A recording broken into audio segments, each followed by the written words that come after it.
akhirnya ada di satu titik di mana gue harus memilih ini. Oh. Habis pertandingannya juga nggak juara gitu kan, udah badannya capek, dan sekolah gitu, terus marah gitu, marah besar waktu itu raketku dipatah-patahin dong. Oh. Udah nih gitu kan, Iya. kayaknya gue nggak bisa lanjut badminton gitu kan. Dalam setiap workshop yang gue bawa, yang selalu gue usung adalah kreativitas. Jadi sebenarnya yang membedakan kita dengan yang lainnya adalah kreativitas. Kreativitas. Seperti ini misalkan, kalau ini dilihat kan begini aja ya. Iya. Tapi kalau misalkan mau berinteraksi, biasanya coba deh pakai flash. Ini akan beda keluarnya. Nah itu kan udah bentuk interaksi. Assalamualaikum Pak E. Kali ini saya mau ngobrol tipis-tipis nih sama sahabat kecil saya nih, yang dulu sama-sama main badminton. Nah sekarang nih dia udah jauh lebih keren lagi nih Pak E nih. Simak ya ngobrol tipis-tipis saya bersama Fedanito. Weh. Muk, apa kabarnya nih Muk? Wah luar biasa nih. Pak E saya biasa manggil Fedanito nih Imuk nih, dari kecil udah biasa gitu Pak E. Jadi biar lebih enak, lebih gampang ya komunikasi Muk ya. Muk, ini apa ya Muk ya? Ini Muk, kalau boleh tahu nih. Ini karyaku yang baru, judulnya Live Wire. Oh ini ya? Ya, ini mix media collage di kanvas. Oke. Nah Muk nih, sebelum nih ngobrol lebih jauh nih tentang karya lo ini ya, kita ngobrol-ngobrol dulu dari menang masa kecil lah ya, dulu ya, dari awal ya. Jadi biar tahu nih pencapaian lo ini bisa sampai sini nih bagaimana nih gitu loh. Nah ini Pak E nih, jadi nih sekarang Fedanito nih dari sempat main badminton dulu dan sekarang nih jadi fotografer nih, yang maksudnya wah karyanya udah keren-keren nih Pak E deh. Muk dulu cerita berhenti main badminton gimana Muk? Ceritanya Muk? Dulu tuh ya sebenarnya bisa dibilang ya Gum, saya melewatkan masa anak-anak sampai remaja tuh sebagian besar kalau nggak di sekolah ya di lapangan. Iya betul. Ya dari umur 5-6 tahunan lah ya, pokoknya inget banget, belum SD juga belum, udah dibeliin raket waktu itu, inget banget. Terus udah mulai latihan, nepok-nepok gitu, sampai kayaknya gantung raket itu 2 SMA. 2 SMA ya? Kan 2 SMA. kalau nggak salah kan lo juga kan prestasi bagus juga tuh Muk, walaupun masih dulu kita kan di timur ya, masih gitu. Terus lo sempat di Platda ya kalau nggak salah ya? Sempet Platda, ya memang karir badminton saya belum sampai mana-mana sih, cuman sempet di Platda itu 2 tahunan kayaknya. Di situ ya itu dia, jadi waktu itu SMP, SMA, terus latihannya udah mulai, ya tahu sendiri ya Platda gitu kan, itu intens ya latihannya. Iya betul, di sana kan karena udah mau mulai jenjang mau ke pelatnas tuh. Betul banget, nah latihan hampir tiap hari lah, bisa dibilang 5-6 hari seminggu. Nah itu dia, dan di samping itu studi juga nggak boleh kendor juga gitu. Nggak boleh kendor ya. Jadi waktu itu memang akhirnya ada di satu titik di mana gue harus memilih ini. Iya, karena harapan sebenarnya orang tua tuh gue kemana sih gitu. Karena dua-duanya lumayan di-push. Entah itu dari bulu tangkis dan dari studi, dari sekolah tuh dua-duanya nggak boleh jelek gitu. Nah itu karena waktu itu kan setiap hari latihan itu Senin sampai Jumat, jam 4 sampai jam 9. Jadi waktu itu sekolah jam 7 sampai jam setengah 4 pulang sekolah, jam 4 udah harus di lapangan. Padahal jaraknya juga jauh kan, jadi ya telat-telat dikit lah gitu. Jam 4 sampai jam 9 latihan, itu udah sampai teler. Dan rumah lumayan jauh, jadi jam 10-an lebih tuh baru sampai rumah. Itu mau belajar mau gimana, udah capek banget gitu kan. Dan pagi pun harus sebelum bangun pagi, dan biasanya harus ada PR dari pelatih yang sebelum sekolah itu harus dikerjain, kayak latihan fisik, basic, skipping, sit up. Ada tugas lah ya itu mesti di ini kan. Iya, itu kan nggak ada waktu lain sebelum berangkat sekolah. Jadi Iya. bangun lebih pagi jam 5 ngerjain PR dari pelatih dulu, Mm. baru sekolah. Ya udah begitu aja setiap hari gitu kan. Nah waktu itu ada pernah jadi udah kayaknya capek waktu itu habis pertandingan di luar, habis pertandingannya juga nggak juara gitu kan, udah badannya capek dan sekolah gitu, terus akhirnya males-malesan nih, jadi males latihannya kan, cari alasan supaya nggak latihan. Waktu itu bilangnya nggak enak badan, sakit, pusing lah, apalah pokoknya alasan aja nggak mau latihan gitu. Nah terus sore kan jamnya latihan, terus papa pulang, aku ada. Kok nggak latihan? Wah, terus bilang, wah pusing pak gitu kan. Tapi kayaknya papa tahu gue baik-baik aja gitu kan. Ini alasan doang nih bocah nih nggak latihan gitu kan. Marah gitu, wah marah besar waktu itu, raketku dipatah-patahin dong. Oh. Itu, jadi kayaknya titik di mana waktu itu gue, wah udah nih gitu kan, kayaknya gue nggak bisa lanjut badminton gitu kan. Jadi udah dari situ marah kan, raket dipatah-patahin semua gitu kan, cuman sisa 2 waktu itu. Padahal raket lumayan gitu Banyak kan. kan, kalau atlet dulu kan Atlet kita pasti banyak, punya, nggak banyak. mungkin 5-6 misalnya gitu pasti lebih kan. Bener. Terus ya udah, abis itu aku memutuskan untuk lanjut studi.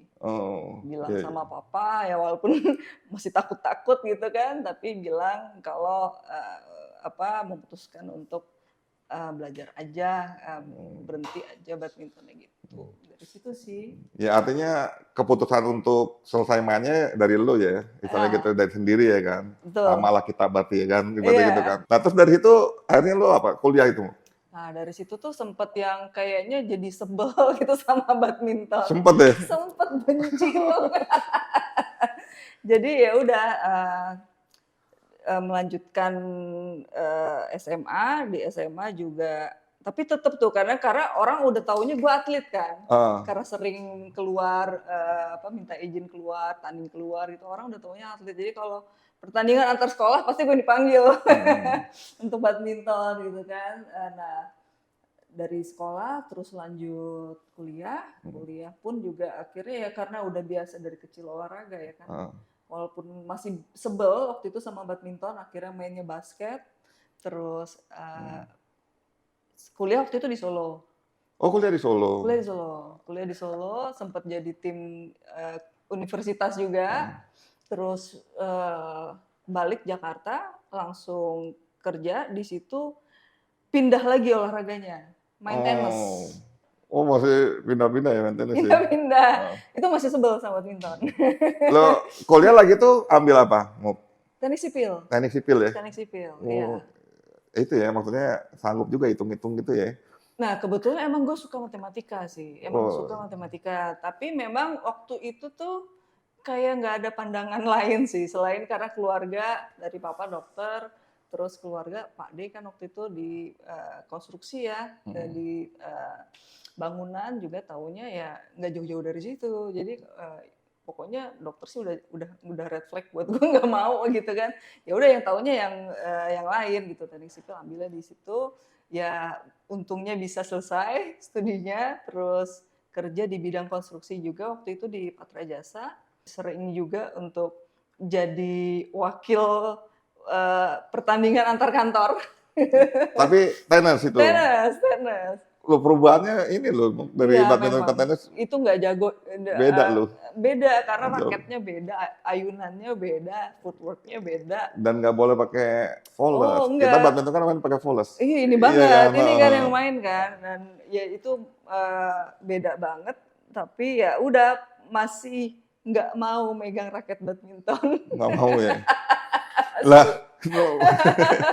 sampai segitu ya Muk ya? Iya, sampai yang pokoknya males sih. Sempet main sebentar karena harus diminta juga untuk, biasa kan kalau kantor ada pertandingan antar kantor kayak gitu-gitu, sempet main juga, cuman ya sekedar itu aja. Tapi kalau disuruh main ya mendingan gue ke lapangan tenis aja deh gitu. Berarti sampai sekarang masih terus ya olahraganya ya? Olahraga masih terus, tapi sempet yang lama berhenti, hampir ya 10 tahunan deh kayaknya, sempet nggak olahraga juga. Jadi nah itu kayaknya pas masa peralihan ke fotografi. Justru Oh, eh, fokusnya ke situ. Ada area baru yang memindahkan fokusnya. iya. Nah itu tuh, Bu, maksudnya tuh gue juga pengen tahu tuh, mau ceritanya tuh Eh, lo bisa sampai lari ke dunia fotografi, ya eh, kan tuh gimana nih, Bu? Ceritanya mau dari kan dari awalnya kan dari dunia kerja kan, ya, ya, misalnya kan gitu kan, kuliah terus kerja, eh, sekarang nekunin fotografi ya, sampai akhirnya iya. tuh lo bisa dapetin temanya lah gitu loh, Eh. yang berbedain dari fotografer yang lain misalnya gitu tuh, itu gimana Bu ceritamu? Nah, sebenarnya waktu di Patra Jasa, Hmm? dikerja di situ karena aku megang proyek ya. Jadi salah satu tugasku adalah motret progres proyek. Oh, Nah, iya itu iya aku iya. dibekali kamera pocket sama bos. Hmm. Ini lo pegang nih, lo tiap hari kasih laporan bangunan. Hmm. Disuruh foto kan, foto laporan. Nah, udah, gue kalau udah di saatnya lapangan, keluar kantor, motret ke proyek, lama di situ. Oh, iya. Ternyata asik ya, main kamera asik Oh, ya, gitu. iya, Awalnya iya. sih dari situ. Jadi begitu disuruh motret eh, di lapangan, motret progres tuh, Hmm. kok kayaknya apa ya, nggak, kalau orang kan kalau biasanya motret cepet-cepet udah Cepat-cepat, ya. asal yang penting ada laporan lah buat laporan itu. Heeh. Nah, kalau gue tuh bisa lama karena ternyata kalau diambil di sini beda ya. Coba ya. Oh, kok beda ya? Kok bagusan di sini ya gitu. Oh, Terus kan kalau di proyek kan ada perancah gitu ya, heeh, ada apa steger-steger. heeh. Nah, itu tuh menarik buat gue tuh sampai begitu. Oh, Oh, iya ya, hmm, kalau dijejer sini ini perspektifnya bagus ya. Oh, hmm. kalau diambil sini sama sini beda. Oh, kalau sore pakai lampu sini kok bagus ya. Itu awalnya di Oh, situ. jadi lo ekspor proyek lah istilahnya gitu awalnya ya, Heeh, gitu kan? awalnya di situ. Terus akhirnya asik sampai eh, kayaknya kamera pocket udah kurang nih, Kurang. kurang asik nih. Akhirnya memutuskan untuk beli DSLR gitu. Hmm. Tapi untuk menekunin itu lo sempat belajar dulu juga apa gimana? Learning by doing sih. Oh, Jadi emang emang ini ya, learning by doing ya. belajar sendiri aja. Kalau Jadi orang dulu bilang, orang jadul bilang otodidak lah ya. iya, benar otodidak. Jadi Eh, setelah beli kamera DSLR, nah karena dulu tuh juga nggak ibaratnya kan nggak punya temen dalam lingkungan fotografi, mm, juga nggak out of nowhere lah ya, tahu-tahu heeh, beli kamera gitu, pokoknya juga nggak tahu referensi kamera yang bagus apa, pokoknya datang aja ke Mangga 2, punya duit segini, cari yang diskonan, cari yang murah gitu kan. Pokoknya duit segini tuh bisa lo dapet apa aja. Nah, waktu itu ada tuh pas kebetulan di bundling dapat satu body, terus dapat 2 lensa. Wah, ya udah deh ini aja deh, lumayan lah dapat 2 lensa buat eksplorasi awal kan. Ya udah dari situ karena uh, apa uh, ada kamera, ada lensa kemana-mana bawa bawa DSLR heeh. kan, wah berasa keren dong, Iya, wah gaya banget mana-mana nih apa itu gitu. difoto, gitu aja sih. Awalnya itu motret apa aja, motret siapa aja, kayak cari tahu nih gue enaknya motret apa sih gitu Heeh, kan. heeh. Bagian dari eksplorasi awal di situ. Nah terus ada di satu titik di mana gue merasa bahwa uh, kayaknya gue bagusnya motret kalau ada manusianya deh gitu. Oh, iya, iya, iya, Kayaknya iya. kalau motret nggak ada orangnya gue bingung gitu. Heeh, Kayaknya yang motret pemandangan gitu ya, misalnya apa gunung yang kita lihat bagus tapi begitu gue motret kok jadinya cupu sih gitu, kayak oh, iya, iya, iya, iya, iya. merasanya gitu. Terus akhirnya tapi kalau orang tuh kayaknya gue bisa explore dari angle sini, gue tahu nih angle yang bagus buat dia di sini kayak gitu Heeh, kan. Terus mainan aja walaupun nggak harus orangnya penuh potret gitu, heeh. tapi bisa misalkan pakai apa bayangannya atau tangannya doang atau ya gitu. Cuman kayaknya emang harus ada orang gitu. Oh, iya, iya, Nah, iya. itu bagian dari eksplorasi kedua. Nah, terus udah potret lagi, mulai kan lebih serius nih, Heeh, udah tahu nih, heeh. mulai serius. Nah, zaman dulu itu sering tuh lagi booming juga kebetulan sekitar tahun 2000 berapa ya? Berarti 2010 sampai 2015 itu fotografi lagi booming, DSLR lagi juga Naik, naik laku gitu apa kan. gitu ya. Itu sering ada acara hunting bareng, foto Oh, bareng gitu berarti ada kan. komunitas ya? Ada komunitas. Nah, itu Oh, ada tuh namanya kayak ya komunitas gitu kan. Jadi lo bisa cari di situ. Ada tuh misalkan tanggal sekian motret model di misalkan di Kota Tua gitu kan. heeh, heeh. Temanya ini gitu. Banyak banget gitu kan.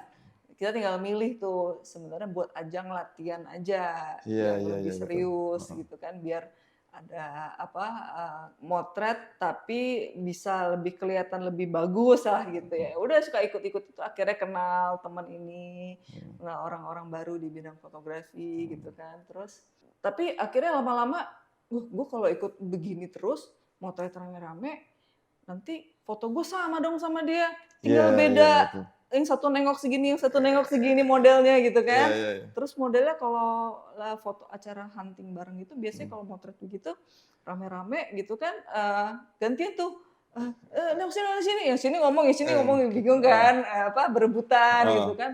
Terus wah susah nggak asik nanti kita minta ini yang Yang lain lain keganggu misalnya yang lain gitu kan. keganggu nggak Heeh, enak heeh. akhirnya yaudah mending gue motret sendiri aja siapa kayak temen kayak siapa saudara gitu kan akhirnya mencoba sendiri gitu nyoba sendiri motret temen-temen dulu atau siapa sepupu siapa gitu kan diajak foto tapi disitulah gue belajar juga mengarahkan gaya mengarahkan Oh, iya, iya, pose iya. ngatur lampu sendiri kayak gitu kan akhirnya bebas tuh kita mau gini ya walaupun salah walaupun jelek tapi kan akhirnya tahu belajar sendiri bener-bener belajar Itu sendiri benar-benar emang nggak ikut sekolahnya apa gitu, nggak itu bener? enggak. Berarti memang udah profesional loh Imuknya, Nah dari situ? sambil Oh, jalan terus mulai ada tawaran jadi kayak gitu kan waktu zaman dulu tuh awal-awal Facebook juga kan eh, motret dapat hasil share, share di share. share gitu kan nah itu karena motret sendiri nggak ada yang lain kan gambarnya beda sendiri Heeh. akhirnya kan kelihatan kalau gambar beda sendiri Iya, kalau iya. acara kan sama semua nanti ya Heeh. udah kalau beda sendiri hasil pemikiran kita sendiri hasil eksperimen sendiri gitu kan kelihatan nah, terus mulai ada tawaran berpameran kebetulan ada hotel Oh, yang menawarkan untuk pameran di oh, tempatnya gitu kan. Jadi itu mereka menawarkan aku untuk berpameran tunggal. oh, Berpameran tunggal dalam 2 tahun eh, 2 tahun berkarya, baru 2 tahun megang kamera udah ditawarin pameran tunggal. Terus waktu itu kan wah gimana ya ini kesempatan yang bagus. Tapi waktu itu sama sekali belum pede gitu heeh. karena gila gue baru juga mulai gitu kan belum merasa cukup. Nah, tapi waktu itu nekat memberanikan diri aja lah gitu. Terus mereka menyediakan tempat dan fasilitas untuk berpameran. Ini kan bukan tawaran yang apa ya? Ini tawaran yang ya harus direspon lah Iya gitu. betul, tawaran yang luar biasa lah ya kan, misalnya gitu Gitu kan. kan. Nah, waktu itu ya udah saya coba menyiapkan satu pameran tunggal yang kebetulan sebelum-sebelumnya tuh udah motret-motret yang sendiri itu akhirnya punya temen model profesional yang bisa diajak kerjasama. Hmm. Jadi semuanya berkontribusi gitu. Udah akhirnya terselenggara juga pameran. Nah dari situ ternyata membuka peluang yang lebih luas lagi. Hmm. Karena exposure-nya dari situ beberapa media meliput, ada Iya, iya, juga iya. dari media elektronik juga gitu kan. Jadi akhirnya jadi banyak luas lagi, Hmm. tambah luas Nah, lagi. waktu pameran itu pertama kali itu ngusung temanya apa? Nah waktu itu masih apa ya? Karena waktu itu di titik itu saya lagi sering motret fashion, Hmm. banyak berkecimpung di fashion. Nah, salah satunya ini, itu Hmm. karya yang itu. Hmm. Jadi waktu itu diminta motret fashion untuk fashion show Jadi dan motret buat backstage ya untuk majalah Dewi waktu itu. Terus kebetulan jadi kenal teman-teman model, saya minta mereka bantuin ya mau pameran nih gitu. Mereka bersedia gitu ya untuk jadi model juga, terus minjem juga gaun-gaun dari desainer. Terus nah ya udah, karena akhirnya kok nggak sengaja kok yang terlibat cewek semua ya gitu. Ya udah, kita kasih benang merahnya itu jadi motret untuk empowering woman ya kan. Nah, terus juga saya minta waktu itu yang membuka pameran Ibu Mutia Hatta, yang waktu itu juga sebagai mantan Menteri Pemberdayaan Perempuan. Iya, iya. Wah, keren banget ya, Muk, ya. Luar biasa ya. Emang kan biasanya mesti kan bertema-tema gitu kan ya, Iya, kalau iya. foto ya kan. Foto pameran tuh pasti ada judul atau tema supaya jadi benang merah untuk acaranya. Gitu. Iya benar kan, jadinya kan ya bertema, ada konsepnya gitu kan. Mm. Ya itu lo memang ini nggak Muk, apa ada timnya IO atau memang lo create sendiri Muk? Gue create semua sendiri. Create sendiri ya Muk? Jadi waktu itu dibagi nih, gue membagi ada 3 bagian, tiga hari, 3 tim. Jadi misalkan hari pertama Senin, sama Rabu dan hari Jumat. Nah itu masing-masing modelnya, model Senin beda, sama make up artisnya beda, Rabu beda lagi, Jumat beda lagi. Jadi kita 3 kali shoot waktu itu. Dan semuanya disponsorin sama hotel tersebut. Jadi di sana juga pengambilan gambarnya terus dipamerkan semua di sana. Oh, keren juga ya itu. Dari situ terus lo berkembang tuh. Nah dari situ berkembang lagi, dapat kenalan baru, link-link baru lagi, motret lagi buat majalah-majalah yang lain. Terus juga ternyata ada area lagi yang akhirnya membuka peluang. Waktu itu dapat berkesempatan untuk bekerja sama dengan Kementerian Pariwisata. Jadi akhirnya aku diajukan namanya untuk menjadi juri untuk lomba foto presiden yang diselenggarakan Kementerian Pariwisata dan Ekonomi Kreatif waktu itu. Kenapa gue jadi juri di situ, sedangkan juri-juri yang lainnya adalah fotografer yang bisa dibilang dewa ya, seniornya fotografi Indonesia gitu. Tapi ternyata karena mungkin foto-foto, style foto yang berbeda dan ada maknanya. Iya. Gitu. Jadi wah ini ya ibaratnya ada juri satu yang beda sendiri, yang bisa dibilang fotografer muda lah ya.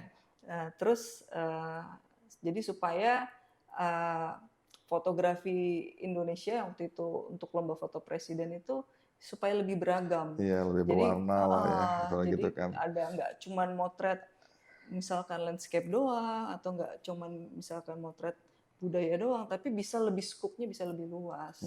Nah di situ akhirnya jadi salah satu juri lomba foto presiden yang salah satu tugasnya adalah memberikan lokakarya keliling ke kota-kota di tanah air gitu. Jadi dalam setiap workshop yang gue bawa, yang selalu gue usung adalah kreativitas. Jadi sebenarnya yang membedakan kita dengan yang lainnya adalah kreativitas. Dari situlah muncul warna kita gitu. Dan mungkin nih jadi muncul nih karya lu yang ini nih ya.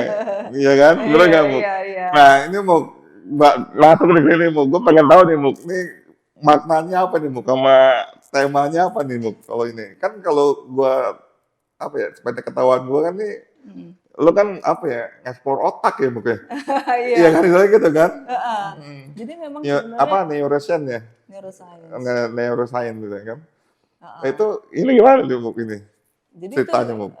ya sebenarnya masih nyambung di perjalanan berkarya ya. Setiap titik itu adalah eksplorasi dan hasil dari apa yang kita pelajari sebelumnya kan. Iya betul. Nah mulai dari tadi itu workshop yang gue bawakan sendiri ya, gue selalu mengusung kreativitas. Akhirnya kan itu kan workshop yang dimotori oleh Kemenparekraf waktu itu. Tapi ternyata dari situ ada permintaan di luar itu untuk tetap ngasih workshop yang berhubungan sama kreativitas fotografi gitu kan. Nah sekarang semakin banyak itu dan akhirnya gue sendiri merasa gue harus belajar juga soal kreativitas gitu. Iya, iya, Jadi iya, gue iya. ngomong nggak asal bunyi lo ngerti apa kreativitas Iya, gitu iya. kan. Akhirnya gue belajar apa sih kreativitas itu. Nah akhirnya gue menemukan bahwa sama jadi kayak misalkan kita mau balapan gitu ya. Kalau kita balapan yang kita concern adalah mesin si mobil itu gimana caranya supaya performnya bagus. Iya, betul, betul. Ya kan? Nah sama kreativitas itu mesinnya apa sih? Kan otak kita. Gitu. Otak. Iya, Nah iya, dari iya. situ akhirnya gue pengen cari tahu soal itu lewat ilmu yang mempelajari soal otak manusia itu adalah neuroscience. Ya artinya dari cerita masalah kreativitas itu dan lu nemuin nih engine-nya apa nih dari kreativitas ini kan otak dan lo eksplor itu dan lo sekarang tuangkan tuh cerita itu dalam satu bentuk visual ini ya. Dalam bentuk visual, betul gitu. Jadi Nah, ini ceritanya dia apa nih, Bu? Kalau secara ini, Bu?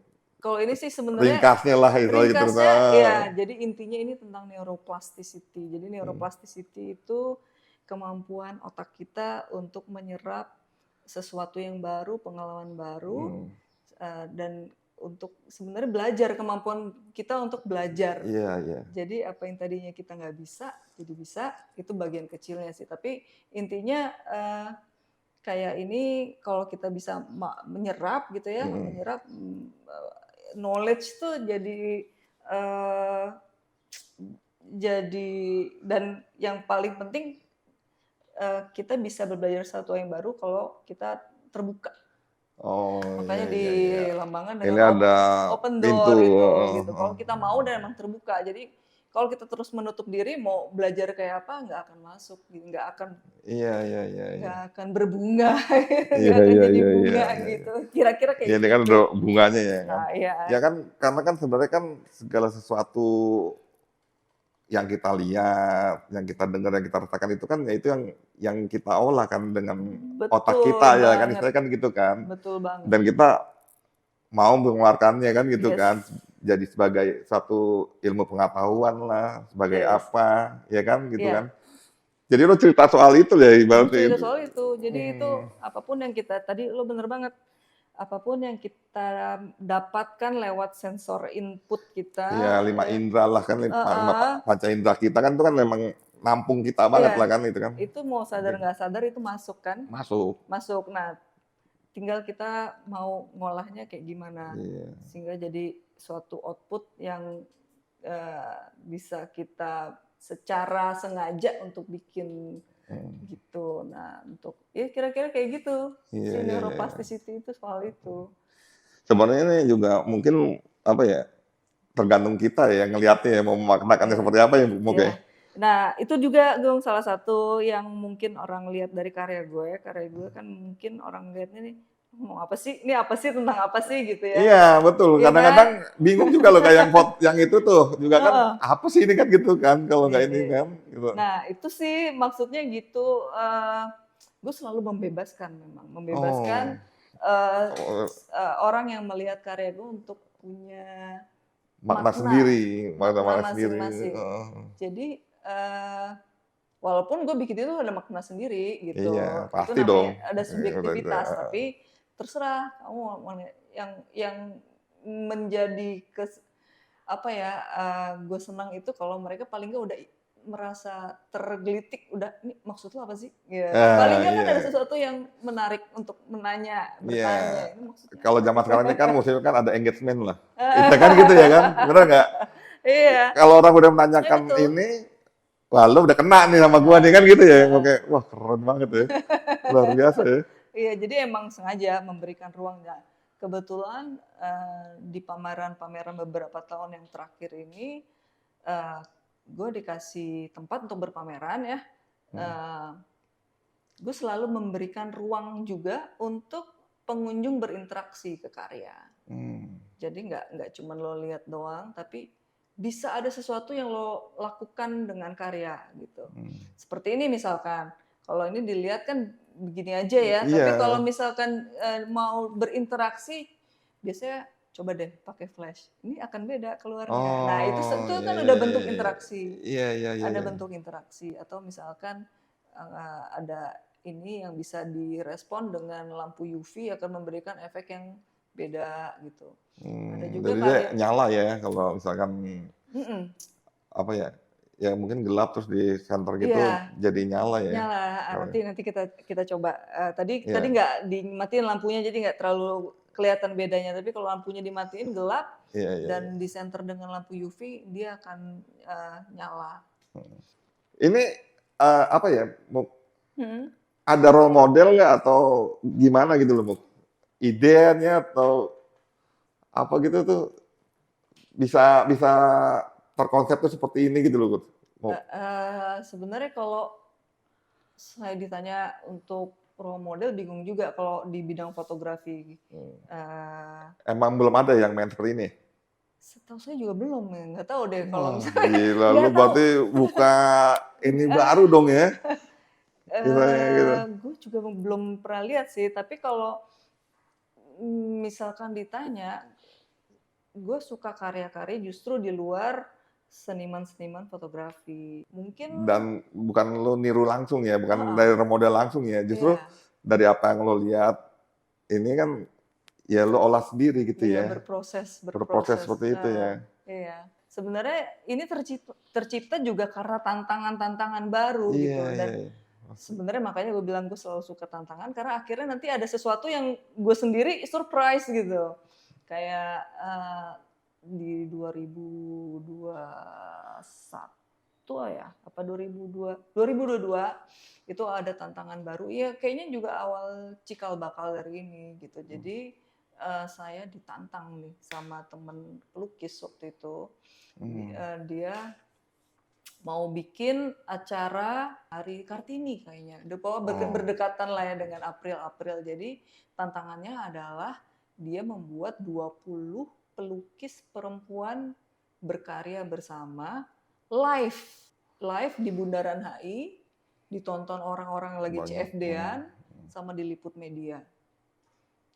Tapi salah satunya adalah gue gitu. Jadi gue kan bingung ya. Yang lainnya 19 orang itu pelukis. Gue kan memang bukan pelukis gitu. Terus gue gimana? Jadi panitianya cuma menyiapkan satu kanvas kosong yang ukurannya sama sekira-kira segini. Kanvas putih kosong, terserah nanti 20 itu startnya jam 8 sampai jam 12, isi deh tuh kanvas kosong. Wah, gue bingung deh tuh. Mau gimana kan biasa kuasnya yang lain bisa pakai kuas pakai cat, gue biasa pakai kamera gimana gitu kan. Akhirnya gue persiapkan dulu sebelumnya. Yang penting gue tahu ukuran kanvasnya berapa. Oh, 1,1 kali 1,4. Ya udah dari situ coba dulu dibikin layout dari segitu. Foto-foto yang udah dikolase di komputer dulu, dibikin modelnya. Oh, ini, foto ini, dicetak. Nah, pada saat live show ditempel sesuai yang udah di planning. Terus nanti baru akhirnya di touch up pakai lukisan ya. Nggak bisa ngelukis gambar yang bagus sih, pokoknya asal mainan cat aja gitu. Nah dari situ ternyata malah banyak input yang bagus gitu ya. Wah belum ada nih yang bikin begini gitu kan. Lain daripada yang lain ya di situ ya. Karena ada fotografinya kan, yang lainnya kan melukis walaupun lukisan alirannya beda-beda ya. Tapi kan yang menggunakan foto atau apa kan nggak ada gitu. Akhirnya, wah coba dieksplor lagi yang kayak gini. Yaudah, coba bikin gabungan antara foto, dibikin lagi, dikolase, dibikin ini, terus disikat lagi pakai painting. Salah satunya juga akhirnya. Wah gila keren loh. Akhirnya berevolusi juga. Iya. Malah jadi nemuin apa ya? Kalau gue bilang jadi dapetin identitas baru buat lo ya di fotografi ya. Karena ini foto yang dicetak di MDF board kayu. Oh iya. Ini foto pintu yang aku ambil di Kota Tua. Ini foto bunga di taman belakang. Iya, iya, iya. Cuman dicetak di material yang berbeda-beda gitu. Wah, luar biasa. Nih, ya kalau gue sih, gue bilang lo udah mau keren banget mau gitu kan. Dan memang Thank kebukti you. kan, pameran lo juga kan apa ya, karya lo kan juga kan di luar negeri dipamerin juga ya, Muk? Iya, Udah di benar. mana aja, Muk? Kalau yang dipamerkan itu di Taiwan, Hmm. di Swiss pernah, terus Singapura, terus yang terakhir di Roma.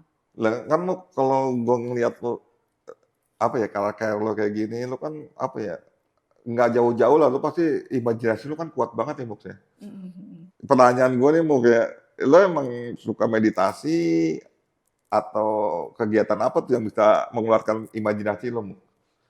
Nah, sebenarnya kadang ide ya karya adalah buah imajinasi, itu udah pasti. Apalagi di karya-karya gue karena semuanya eh, apa ya, semuanya tercipta dari sesuatu yang nggak ada gitu, bukan yang di depan mata gitu. Jadi semuanya Bukan niru juga kan, istilahnya kan gitu, makanya kan lu semua benar-benar gue create gitu ya. otentik ya, otentik lu nih sebenarnya nih.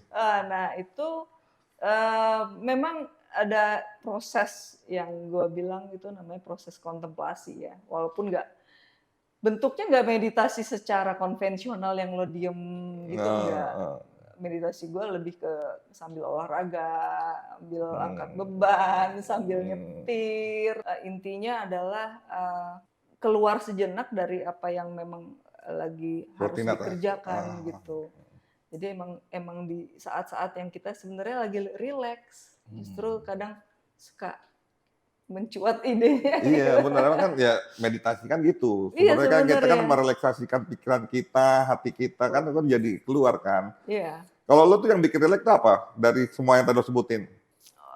Iya olahraga, karena nggak tahu kenapa kalau habis olahraga kan moodnya jadi enak ya, jadi bagus. Nah, Enggak, soalnya gue lihat badan lu nih makin lama nih makin fit banget kayaknya gitu loh. Ya, benar ya Pak ini, lihat deh. Badannya tuh fit banget gitu loh. Sekarang olahraga apa, Muk? Nekuninnya, Muk? uh, sebenarnya olahraga, mungkin dari kecil udah dikasih fondasi ya Iya kan, olahraga itu ya. Nah kalau olahraga yang tiap hari gue lakukan, hampir tiap hari gue lakukan itu sebenarnya fitness nge-gym, tapi metodenya lebih ke CrossFit. oh, Nah, biasanya dalam 1 minggu itu gue udah bikin planning hari apa gue untuk latihannya apa gitu. Nah, di sela-sela itu diganti tuh supaya nggak terlalu bosan, supaya masih ada yang fun yang lain gitu ya. Di sela-sela itu diselip kalau nggak squash boxing. oh, lu ada main squash juga? Sama boxing? Boxing. Boxing. Mantesan badannya fit banget. Lihat. Luar Iya. biasa. Ya, ini aja sih bagian dari supaya kita bisa terus continue cari sesuatu yang emang kita suka, itu perlu, tapi kita juga harus latihan sesuatu yang kita butuh. Yeah. Gitu. Jadi jangan yang suka aja lo latih, tapi lo harus latih juga sesuatu yang emang lo butuh. Butuh. Gitu. Kayak gue nih aduh kurang banget nih olahraganya. Pak E, jangan tiru saya, tiru ini. Kak V nih. Dari ini semua Muk, yang buat lo sendiri tuh apa sih kok bisa bisa stabil, konsisten gitu? Itu apa Muk? Rahasianya Muk dari lo Muk? Ya itu memang Ya karena gue mungkin lo bilang kerjat dari otak gitu kan tadi kan. itu ada hubungannya sih, Iya, itu ada betul. hubungannya karena tadi yang gue bilang tuh belajar neuroscience akhirnya nggak cuma berhenti di kreativitas, akhirnya kemana-mana belajar sampai akhirnya tahu bahwa tidak bisa dipisahkan antara body and brain, itu udah satu kesatuan. Satu Akhirnya kesatuan ya. yang bagus buat otak kita pasti bagus buat badan, yang bagus buat badan pasti bagus buat otak, dan sebaliknya yang jelek pun juga gitu. Iya. Udah akhirnya gue belajar lagi soal exercise science. Cuman yang bikin keep going adalah kalau gue mikir kalau gue sempet berhenti nanti mulainya lagi akan susah. Susah. Iya, Betul. itu akan susah dan itu nanti gue mulai step down lagi. Padahal itu naik aja dikit-dikit gitu, udah harus ini kan, perjuangan untuk sampai di sini gitu. Nanti kalau gue berhenti, gue harus mulai lagi Mulai deh. lagi dari bawah. Iya. Makanya lo terus apa ya, ujungnya tetap lo mesti time habit lo ya. Ya itu dia. Ya Nah, kan? create habit itu Growth habit ternyata itu kan. yang lebih penting daripada motivasi awal. Motivasi awal yang gerakin kita, tapi yang bikin kita keep going kan habitnya itu. Wah, nih Pak ini luar biasa nih. Banyak banget nih insight-insight nih dari ngobrol sama Kak V nih. Vedana itu nih. Wah, keren nih Pak. Kalau dari ini Muk semua next-nya apa Muk? Nextnya tadi keep going, tetap cari tantangan-tantangan berikutnya. Harus ada persiapan untuk pameran lagi di tahun depan. Mudah-mudahan bisa nyiptain karya baru lagi yang belum pernah aku bikin sebelumnya. Mungkin juga akan ada tema-tema yang berhubungan sama exercise science juga nantinya. Wah, Yang keren berhubungan nih. dengan sport. Sekarang lagi menekuni squash juga. Mungkin nanti bisa kerjasama dengan komunitas-komunitas squash juga untuk bikin pameran atau apa, untuk ngasih awareness ke teman-teman, ke masyarakat untuk lebih aware sama dirinya sendiri. Iya benar. Karena semuanya berawal dari kita sendiri, dari mindset kita. Entah itu kita mau bikin apa untuk lebih sehat kah, lebih better di bidangnya yang kita geluti, semua pondasinya adalah sehat. Terakhir mau kasih pesan deh Muk sama pemirsa gue nih. Pak E dan Mae nih. Pak E dan Mae, Guys nih. apapun yang kita lakukan, lakukanlah dengan sepenuh hati, dengan passionate gitu ya. Jangan ragu, terima tantangan karena itu akan menstimulasi kreativitas kita. Keep going aja. Wah, keren banget nih. Terima kasih banyak nih. Thank you banget. Waduh, Thank you banget. keren. Terima kasih banyak. Sip Pak E.